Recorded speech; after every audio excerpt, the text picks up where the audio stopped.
really nice lady seen one of my postings on Facebook Marketplace and asked me if I wanted this dresser. And naturally, I said yes. I mean, it's a free dresser. It's not super great quality, it's not solid wood. It had some issues with the top drawers, the middle part was broken off. But when I saw it, I instantly knew that I wanted to cut the top off and turn it into a bench. We started off by taking off a molding piece that was on the front, and we actually used that piece as a straight edge. We measured where we wanted to make our cut and we drew a line. I think for me, the best way to do this is to mark off on either end and then take your straight edge and draw a line from one point to the other point. And that usually seems to be the best way for me to get a precise and accurate line.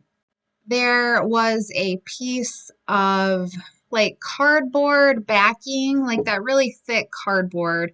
So we took that all off first before we made our cut so it didn't tear it up. My husband help me out with this part. I'm a little nervous about making cuts and not cutting my finger off or messing anything up. And I guess if something doesn't work out, I can just blame him. But he went and cut where we made our lines. He did a really good job, but there was just a couple of areas that were a little bit uneven. So I just took my sander, my orbital sander, and I sanded that down and made it more flat and level. He took off the rails for the drawers, and then there was a piece of cardboard that separates the drawers from the rest of the dresser, and then there was also some plastic drawer slides he popped off. He then took a drill and removed all of the screws that were holding the top portion of the dresser that we cut off onto the very top surface, because I am going to reuse the top to put on the bottom part of the dresser that we cut off.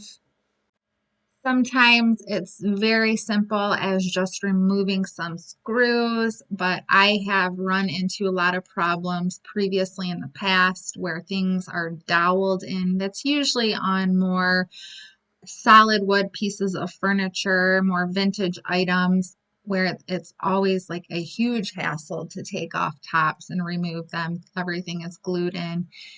Furniture was just so much more well made back then. Yeah.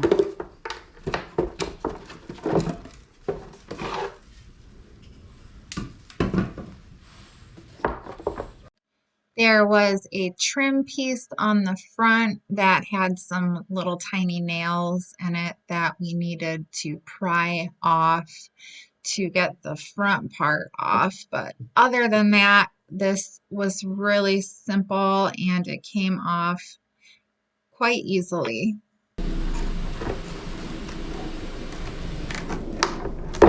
Go. All right. Now we gotta take these little pieces off. Right here. These ones are coming.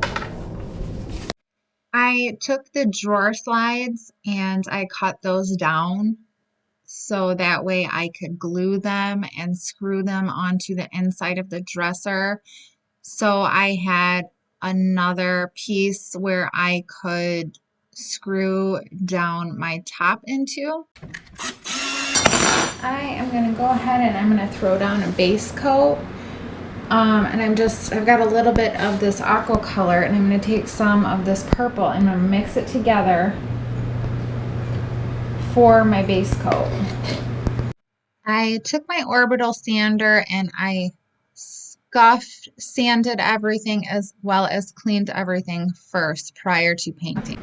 Light purple. I'm just going to do a real quick coat, just doesn't need to be perfect.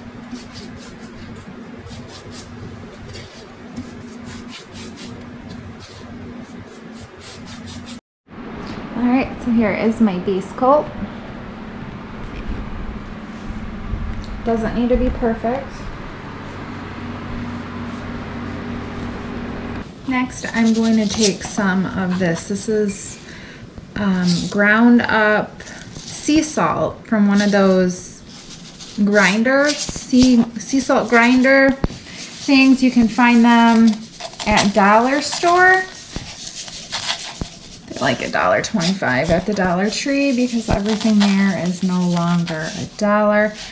And I don't know, I'm taking, that looks like maybe 2 or 3 tablespoons. There is, you can do as much or as little as you want. There's really no wrong way to do it. If you want more texture, you add more salt. If you want less texture, you add less salt. So then you're gonna mix it up, and I'm just using this amethyst purple color. I'm mixing it really well. Then I'm just going to take a splash of water because it gets really thick when you add the salt.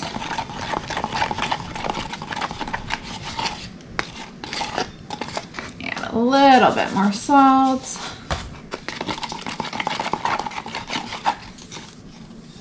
See there, you don't really need a lot. Some more in there, what the heck.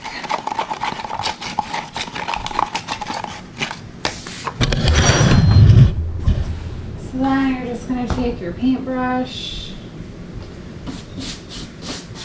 just kind of dab it on.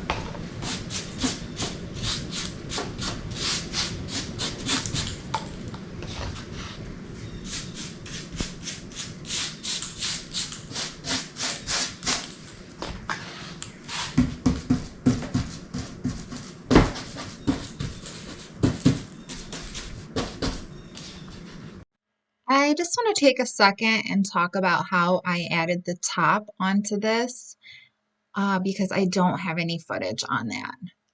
Basically, I just reused the screws that we took off when we removed the bottom part that we cut off. I pre-drilled the holes in the top with a smaller drill bit than my screw. It's really important to do this as it could possibly crack your wood if you do not pre-drill your holes. I took a slightly larger drill bit and made just the very top part of my pre-drilled hole a little bit larger. That way I could countersink my screw. I took some Gorilla Glue and I outlined the area on the top of the dresser that we cut off where I was going to be setting down my top piece. And then I took my screws and I screwed them into my pre-drill hole. I took a wood Bondo and I used that to give the top of my bench some texture, and I just kind of laid down a little bit here and a little bit there.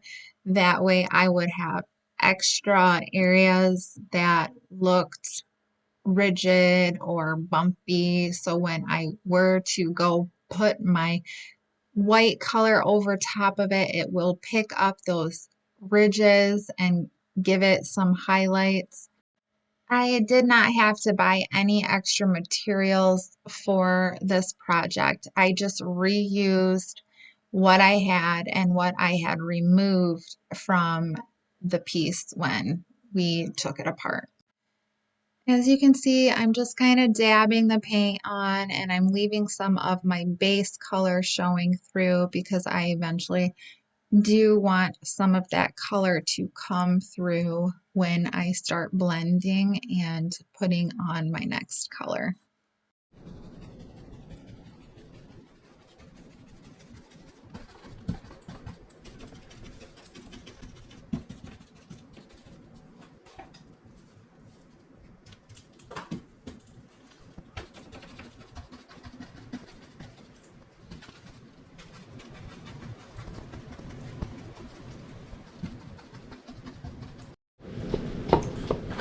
I'm going to do a little bit of blending while my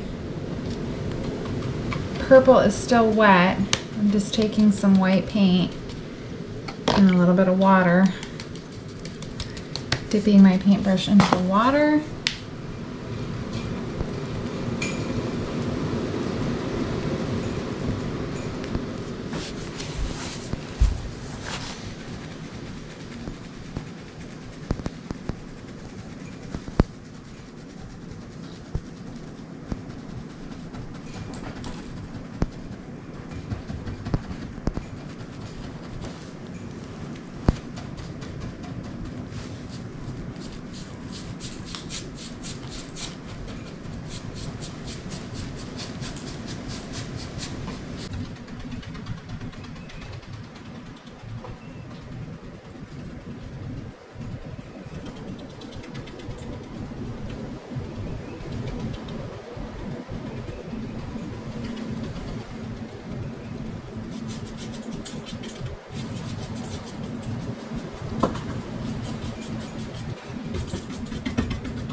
The next step is waiting for the paint to completely dry so that way we can make sure our salt is dried and hardened. For the next part, I am just taking some white paint and just slightly dry brushing it and feathering it in. And then I'm going to go back in with some of the purple and just same thing, feather it in and blend everything together just to make it look more smooth and transitional. There is like no paint on my brush. There is just the smallest amount of paint and I'm just pushing it around and spreading it around and just kind of making it look softer and getting rid of my little dabby marks that I made.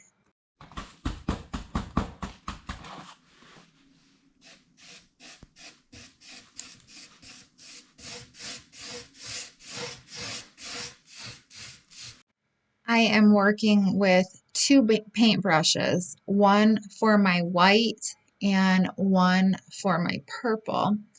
And when I go over the purple with my white, it will start to mix and it will start to make a lighter purple color.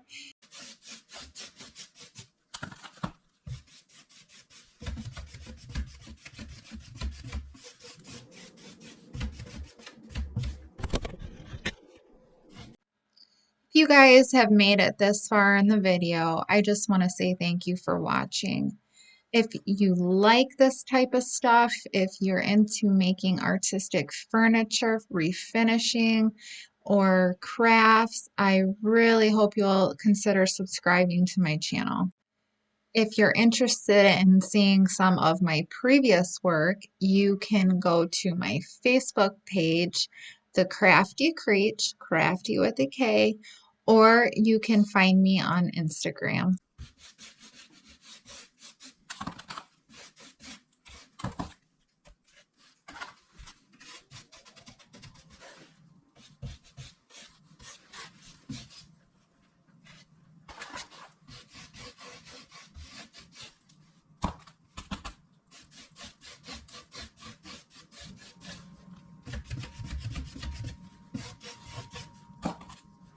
This is really the tedious part, but it's also the part where you see your piece come to life, and you can just really make it look beautiful. It takes some time to work in the paint and to blend everything to your desired look.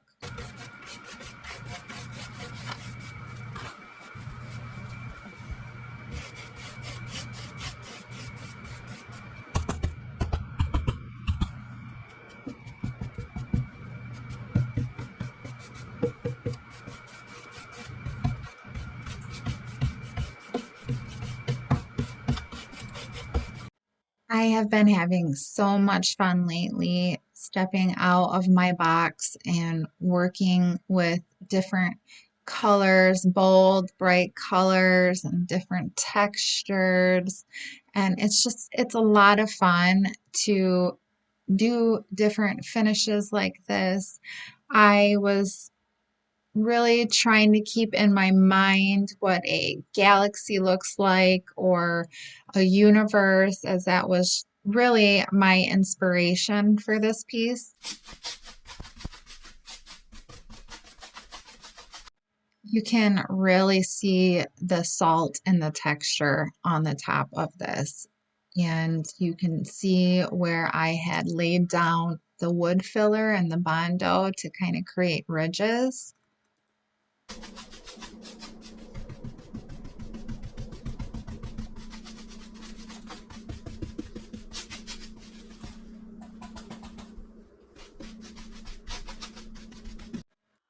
The salt even gave off like these little tiny crystals or shiny little flecks of sparkle. It was just so beautiful. And in the end, even after I put on my top coat of lacquer, the whole piece almost looks like a metallic paint. It turned out so beautiful. I couldn't be happier with the end result.